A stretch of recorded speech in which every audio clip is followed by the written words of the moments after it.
دەنگی گەل دەبن.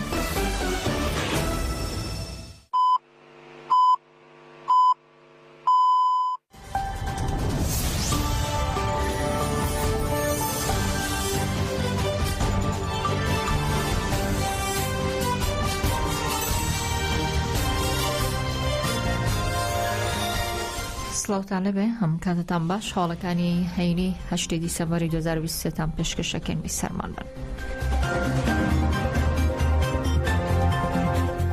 گەریلا تیڤی دیمەنی ئەنجامی ئۆپراسیۆنی شۆڕژگەڕی لە مەتینە بڵاو کردوێتەوە. ئۆپراسیۆنی شۆڕژگەڕی شەید لەیلا ئامەد کە 26 تشرینی دووەمی ئەمساڵ لەلایەن گەریلاکانی ئازادی کوردستان ئەنجامدرا.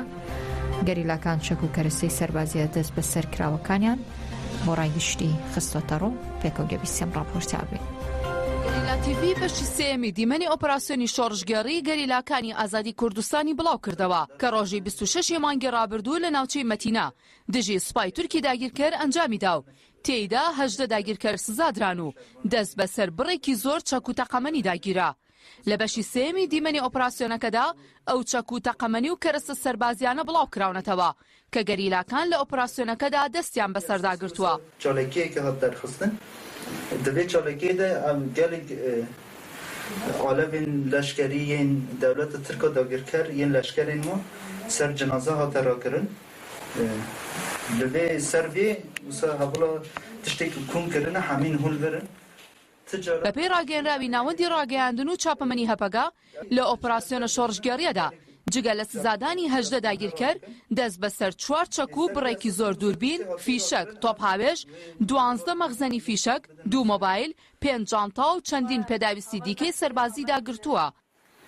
وسما ئۆپراسیۆنە شۆڕژگەریمە دەست پێکردن وەردا قەدەرێک سلاح مەڕاکردن ئەم بدەنە ناسی ئەم بیکسیە شو هوا چوە بی بیکسیە ڕاکردن سەر دژمن دیرێک هەمبەری دژمن کارانین دیرێک هەبنە ساڵدرێ بیکسیەدە بیکسیەکە بۆمباتەرە تامبورلیە شخوا نمارەوان ئەوان سەر نویسیە ئەف سیلەژی شخوا بەیرەقە ترکە سەرە وسا ئالێوان سەرە ئەفجی چەند وسا پارچە خارنە لەبەنە تێ کارانین هەوڵ ڕاکرد بوون ئەفجی عینە بەیرەقە ترکە سەرە نمارەوان سەرە ئەف سیلە ساڵەمە وەگیدی دەدەکتۆرێک هەوڵ سەر ڕاکردن ئەف کاسکە ئەسنەیە کو دژمن گندر دبە هەوڵ پێدا دچن yani ne karın cenazebinin ama kaskevan denen şu paşına ve gündüz Emrah gündüz bu şu kaske jiber ani kadar mermi xarı bu işte de aveti bu şu bir devci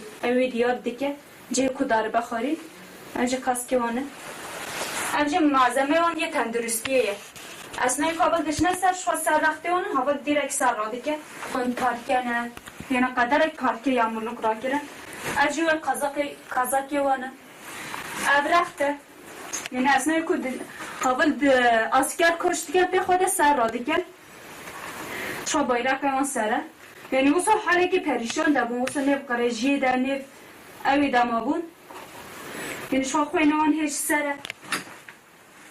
گەریلاکان ئاماژە بۆ دەکەن کە دوای زیاتر لە 2 کاتژمێر لە ئۆپراسیۆنە شۆڕژگەڕیەکە سوپای تورکی داگیرکەر نەیتوانیوە بچنە ناوچەکە و تەرمی سەربازەکانیان هەڵبگرنەوە. بە تەکنیکە ئەف دەولەتە تورکا داگیرکەر وەقە تەکنیکە خۆ باوەرە ئەمە بڵە تجارەش بیر نەکە کوز ڕێبەرە پۆش دەبێژە تەکنیکە هەری مازن ئەنسان بخۆیە تشتەی دەمە کومەت هەوڵە تەلەفۆن ڕاکردن ev her du telefon yedi askerin judanın. Telefon peketi bun kul komutaniye wana evi wana tane dixwaz be teknik el wana bigere. Wana olsa hişyar bikin artık ev bikine. Servi esası havala qarti vaji derfisne nuhu telefon deste havala danın. Ve guri ve artık haval ser bisekinine. Yani cenazeyi ku havala bixwara hani hayani nive tepe. پشتی دمکی artık حوالا او جنازه شهیدش.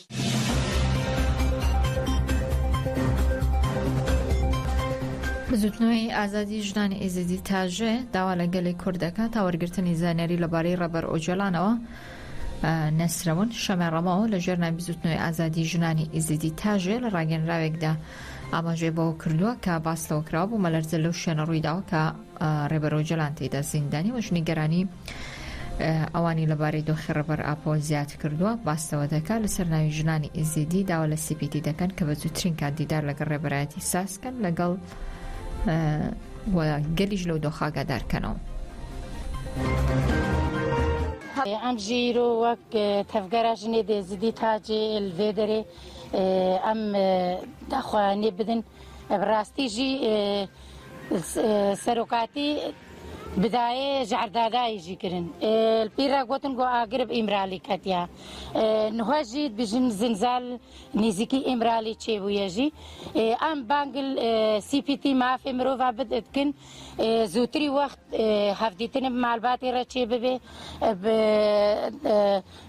خۆی دوی ڕە چێ ببێ ینی کاتێ مەترسیەدا ئەبڕاستیژی نوها مەترسیەکە مەزنەژی ینی نایتە بەهوەرکردن ئەف تشت ینی هەر تشتەی هاتە گوتن هەر جارەکەت دەڤت گوهارن هەر جارەکەت تشتەکەت بیژن ئەف تشت نایتە قبولکردنجی ئەم ژی وەک ملەتی ئێزیدی ئەم بانگل ئێزیدیاتکن بانگل کورداتکن بانگل هەر ئینسانەتێ بخوازی ئەم بانگلیتکن دەنگلی بکن ڤی تشتی قبول نەکەن دەنگل مافێ مرۆڤ CPT بکن ئەف تشت نەیتە قبولکردن زووتری وەخت هەفدیتنە سەرۆک ڕە بێتە چێکردن مالبات چەبال تشتێک بێتە ئەسەحکردن دا دلێ ئینسانە ڕەحەت ببێ دا بەهوەری چێ ببێ ئەم ڤی تشتی ڕاستیژی قبول ناکەن و ئەمژی وەک ملەتی ئێزیدی چژمە بێتە خواستنجی ئەمت ئامادەینە ئەمژیکە ڕاوەستایی بن هاتانەکی تشتێک نەیتە خواستن ژیان نابێ بێ سەرۆک ژیان نابێ بێ سەرۆک ژیان نابێ. عمر فیدان هاوسەرۆکی ناوەندی پێنی کورد لە شاری برۆکسلی پایتەختی بەلجیکا سەردانی نوێنەرایەتی حکوومەتی هەرێمی کوردستانی لە ئەوروپا کرد لەگەڵ دلاوەر ئاژگەی نوێنەری حکوومەتی هەرێم لە کێتی ئەوروپا کۆبووە. ئامانج لە سەردانەکە هاوسەرۆکی ناوەندی پێنی کورد گفتوگۆکردن بوو لەبارەی دۆخی ئازادی ڕادەربڕین لە باشووری کوردستان و ڕوونکردنەوەی دۆخی ڕۆژنامەڤان سلێمان ئەحمەد کەماوەی 45 ڕۆژە لەلایەن دەستگامنەکانی پارێزگای دهۆکۆ ڕفێنراوە. لەو دیدارەدا عومەر فیدان هاوسەرۆکی ناوەندی پێنی کورد باسی لە گرنگی ئازادی ڕادەربڕین و کاری ڕۆژنامەگەری کرد هەروە ئاماژەی بەوڵەکانی ناوەندی پێنی کورد کرد لە پێناو بەدەستهێنانی ئەو مافەدا. لە بەرامبەریشدا نوێنەری حکوومەتی هەرێم دلاوەر ئاژگەیی باڵێنی داوە کە داوا لە حکوومەتی هەرێم بکە بۆ ڕوونکردنەوەی دۆخی ڕۆژنامەڤان سلێمان ئەحمەد. ئەم دیدارە لە کاتێکدا کە هەرێمی کوردستان ماوەی 3 ساڵە هەرێک لە ڕۆژنامەڤان شێروان شێروانی و قارەمان شوکری زەینەدین و گوهدار زێباری لە زینداندان و لە ڕۆژی 25 تشرینی یەکەمی ئەم ساڵیشەوە ڕۆژنامەڤان سلێمان ئەحمەد هەواسازی بەشی عربی ئاژانسی ڕۆشنویست لە دەروازەی فێشخابوور لەلایەن هێزەکانی پارتی دیموکراتی کوردستان و ڕفێنرا و تا ئێستا بێسەر و شوێنە وەی زانیارێک لەبارەی شوێنی دەستگیرکردنەکەی ڕانەگەێنراوە و ڕێگەش نادرێت تەنانەت پارێزەرەکانی سەردانی بکەن.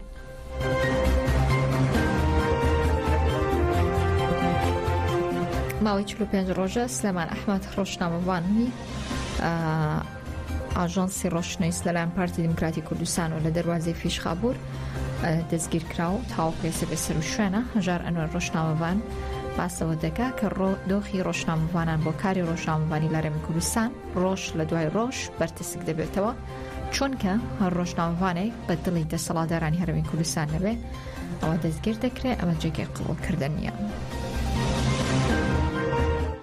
بەداخەوە دۆخی ڕۆژنامەنووسان لە هەرێمی کوردستان ڕۆژ دوای ڕۆژ بەرتەسک دەبێتەوە دۆخەکە ناخۆشتر دەبێت. دەستگیرکردنی ڕۆژنامەنووسە سلێمان ئەحمەد ئەوە نزیک دەبێتەوە لە 2 مانگ بە کارێکی ناڕەوایەوە پێشکاریە چکە سلێمان ئەحمەد ئەگەر هەر شتێکی سەربای لە ماوەی چەندی ساڵوە لە هەرێمی کوردستان لە باشوور نیشتەجێیە و بە ڕەسامەندی و ڕێگاپێدانی ئاسایش و ئیدارەکانی هەولێر و دهۆک هاتو داخلی باشووری کوردستان بووە.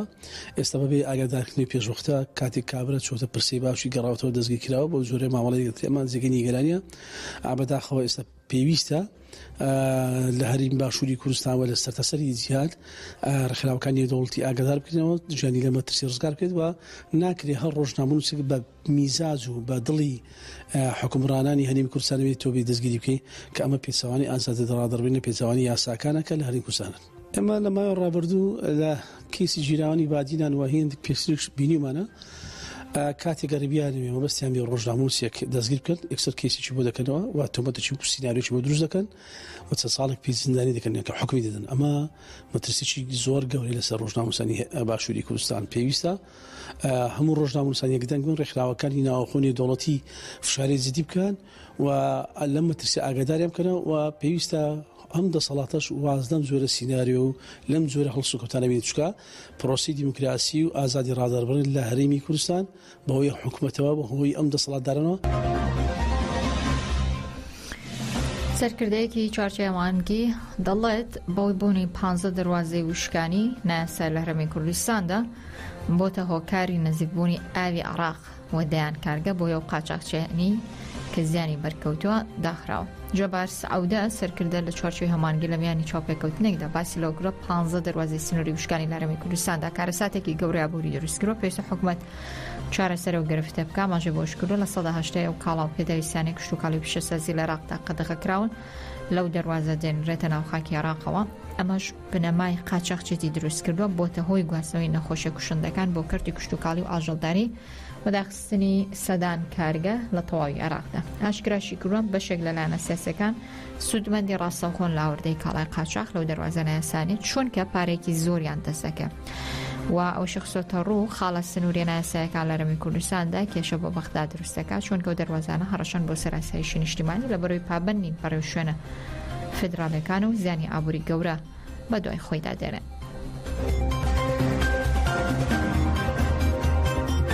ڕێکخراوی ملەکەوە بۆ پاراستنی ژینگە دەڵێت بۆی بردومانی هەڕەمەکی فڕۆکەی بێفڕۆکەوانی دەوڵەتی چورکەوە ئاگرەکان دەکەوێتەوە بەشێکی زۆری دارستانەکانیش دەسووتێت. بەختیار عالی هەندامی ڕێکخراوی ملەکەوە لە کۆنگرەیەکی ڕۆژنامەوانیدا باسی لەو کردووە کە لە ماوەی 2 مانگونیودا وەکو ڕێکخراوەکەمان لە ڕێگەی وێنەی مانگی دەستکردەکانەوانێ لە هەرسێ شارچکەی پێنجێن 4 تا ماوەت هەستاوین بە وێنەگرتنی دارستانەکان بۆمان دەرکەوتەوە کە ڕووبەرێکی هێجگار زۆری دارستانەکان سووتان و ڕووبەرش مەترسیدارە. دارستانەکان لە بەردەم هەڕەشەی لە ناوچووندا پێویستی بە ئاگابوون و هەڵوەسی جدیانە هەیە. لە ئاوینی ئەم ساڵ و بە دیاریکراوی لە ڕێکەوتی 15/6/2023 تا 1/9/2023 واتە لە ماوەی 2 مانگونی وەک ڕێکخراوی ملەکەوە پاراستنی ژینگەر هەستین بە گەڵاڵە و ڕووپێوی ئاماری سووتانی دارستانەکان لە ڕێگەی وێنەکانی مانگە دەستکردەکانەوە لە هەرسێ قەزای 54 ماوەت بەداخەوە بۆمان دەرکەو کە ڕووبەری سووتانی دارستانەکان زۆر مەترسیدارە و ئەگەر کۆی ناوچەکانی هەرێمی کوردستان لە بەرچاو بگرینەوە ئەومان پێدەڵێن کە دارستانەکانمان لە بەردەم کارەساتی لە ناوچوندان. ئەم ئامارە پێویستە هەڵوێستەیەکی جدی و بە ئاگابوونەوەیەکی دڵسۆزانەیە. ئاماری ئەم ساڵی ڕووبەری دارستانەکان یەکەم لە قەزای پێنجوێن. قەزای پێنجوێن لە کۆی 34 ئاگر 58,301 دۆنم سوتاوە.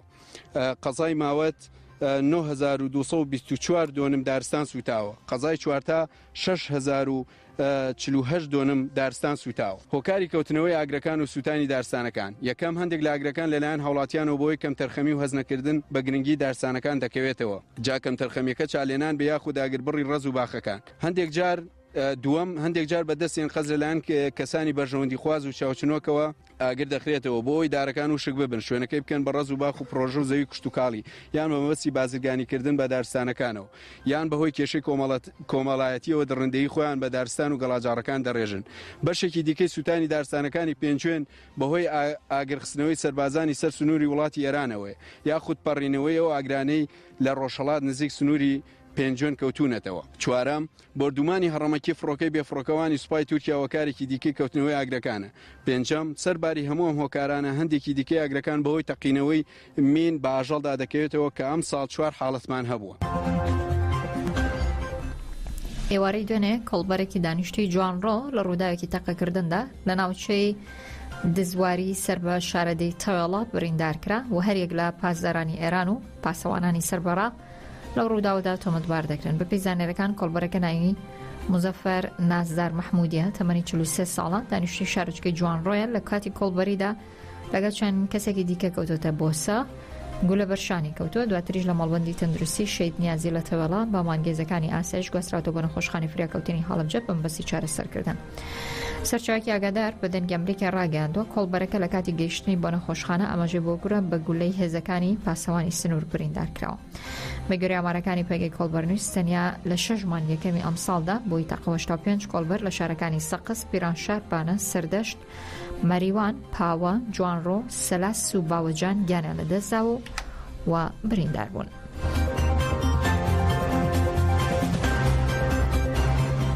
وتەبێژی وەزارەتی پلاندانانی عێراق ڕایگەاندووە پپی دوایین ئامار ژمارەی دانیشتوانی عێراق 43 ملیۆن و 300 هەزار کەسە.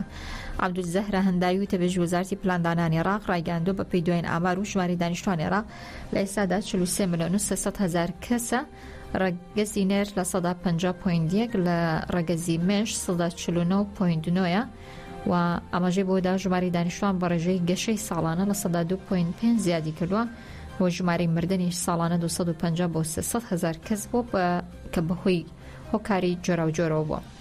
ئەمەژە بۆش کردووە خێزانەژارەکان ئەوانن کە زۆرترین منداڵیان هەیە تا ئاستی خوێندن خێزانەکان بەرزتر بێ، ڕێژەی لە دایکبوون کەمتر دەبێتەوە، هەروە 20 ملیۆن عێراقی لە تەمەنی هاوسەرگیری و گەنجیدان کە نزیکەی لە 21 کۆی دانیشتوانی عێراق پێکدێنە. سەبارەت بە سەرژمێری دانیشتوانیش کە بڕیارە لە مانگی تشرینی دووەمی ساڵی 2024 ئەنجام بدرێ، هەنداوی دەڵێ بەم زوانە گرێبەست لەگەڵ کۆمپانیا نێودوڵەتیەکان ڕادەگەنرێ بۆی سیستەمی ئەلکترۆنی تایبەت بە سەرژمێری دانیشتوان بەکاربێنرێ. لە مانگیاری 2024دا سەرژمێرێکی تاقیکاری بۆ 120 هەزار کەس ئەنجام دەدرێ.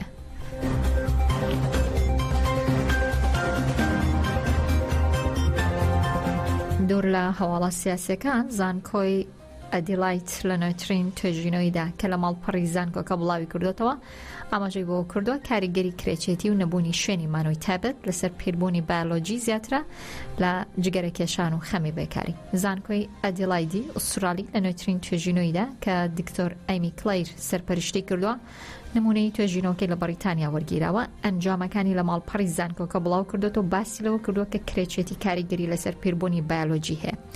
لە توێژینەوەکەدا ئەوەش خراوەتە ڕوو پیربوونی بایۆلۆجی واتە تێکچوونی کەڵەکەبووی شانە و خانەکانی جەستە بەبێ گوێدانە تەمەنی ڕاستەقینەی ئەو کەسە و کاریگەری کرێچێتی و نەبوونی شوێنی مانەوەی جێگیر وا دەکا ئەو پرۆسەی خراتر بێ. لای خۆشەوە ئەیمی کلەیر سەرپەرشتیاری توێژینەوەکە ڕایگەاندووە لە داهاتوودا پەرە بە توێژینەوەکە دەدەن تاوەکو بزانن بە درێژەی کات کرێچێتی و کاریگەری زیاتر لەسەر پیربوونی مرۆڤەکان دادەنێ یاخود نا.